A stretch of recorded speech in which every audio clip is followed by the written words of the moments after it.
Hey, what's going on, guys? Richie from 04 Mach 1 Speed. Okay, anyways, I've said that about 1,000 times. Anyway, so what I have here is a couple of Coast flashlights, the HP1 and the HX5. Now, the HP1 is about $10 on Amazon, and the HX5 was $20 at Target. Now, I wouldn't have gotten these flashlights if they weren't compatible with the 14500 for sure. If these flashlights did not take a 14500, I guess they're kind of worth getting, but not really. Now, both these flashlights pretty much look identical in every single way. In fact, this one came with a pocket clip, but I took it off. So down to the machining, the head, the threads, everything on these flashlights are identical. Now, the HP1 is 220 lumens on a 14500, and the HX5 is 350 lumens. And so you may be wondering why, if both of these flashlights are pretty much identical in every single way, why is the HX5 350 lumens and why is the HP1 220? Well, it's because the HP1, I believe, is an older version, and the HX5 is pretty much maybe not the latest version. I haven't seen any other ones looking like this, so I imagine the HX5 is the most up-to-date version they have. The HP1 has an XPE emitter, and the HX5 has an XPG2. Whoops. Now, I will have to say, don't go out and buy these flashlights and expect them to be insanely bright, because they're not. It is a dramatic output difference between a nickel metal hydride and a 14500. You'll definitely notice a difference in output. It's about 2.5, maybe 3 times as bright. Now, one downfall to both these flashlights is neither one of them are regulated, so there is no digitally regulated output. The output starts to drop from whatever the highest output is, and after about 10 minutes, you start to see a difference in output. It says it's 350 lumens on for what 45 minutes, but sorry, I'm trying to see that. Say 345, but 350. It says the runtime is about 45 minutes on a 14500. Not really.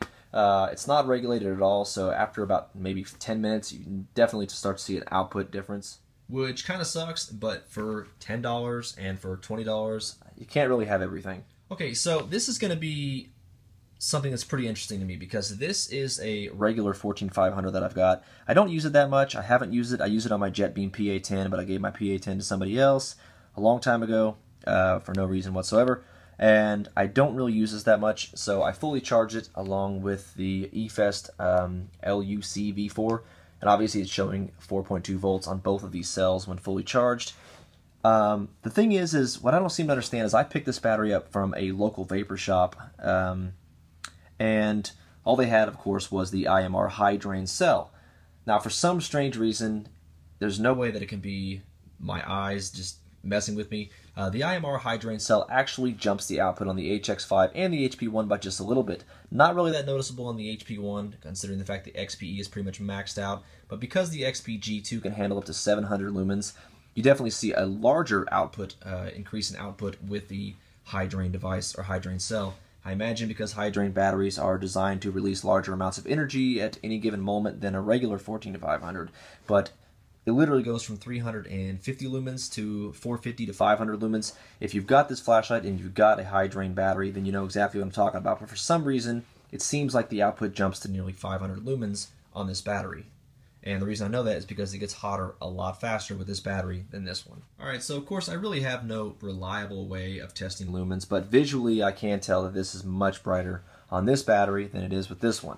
Now, even though it's brighter, it doesn't mean that it's damaging the flashlight because it's still a 14500 at what, 4.2 volts, 3.7 volts, and 4.2 at full power, obviously. So you're not really, gonna fry the flashlight, so keep that in mind. So I don't have any high drain 18650s, so if you post it in the comments and let me know if a high drain 18650 increases the output on a single 18650 flashlight, because I'm kind of curious. If it does it to this, then maybe it doesn't do an 18650 flashlight, but I could be wrong. More than likely I am. One of the coolest things about Coast flashlights is that they use optics instead of a traditional reflector or a spherical lens. There's only a few different ways to transmit light. Of course, you have optics, like what the Coast flashlights are.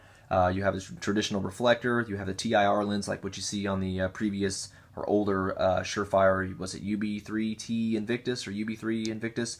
And then, of course, you have your spherical lens. The crazy thing is 99.9% of the spherical lenses or flashlights you see within a spherical lens, most of the time they're budget flashlights. They're cheaper flashlights like Trustfire, Ultrafire, but that's not always the case because if you take a look at the new Claris FH10, that particular flashlight is using a spherical lens as well. Pretty easy to spot the XPG2, considering the fact that the XPG2 actually looks a lot like the XML2, just smaller. Alright, so this will be coming up on a separate video, but I will be taking both these flashlights outside to be doing a beam shot comparison between the two, just in case you're interested in one of them.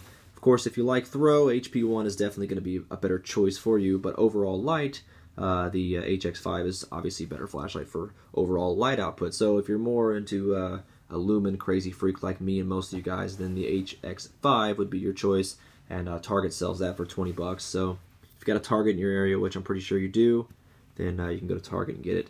It's $19.99 at Target. I'm sure Walmart probably has it for $19.98. Alright, so I would say that kind of concludes this little review of these two flashlights. So thank you guys for watching.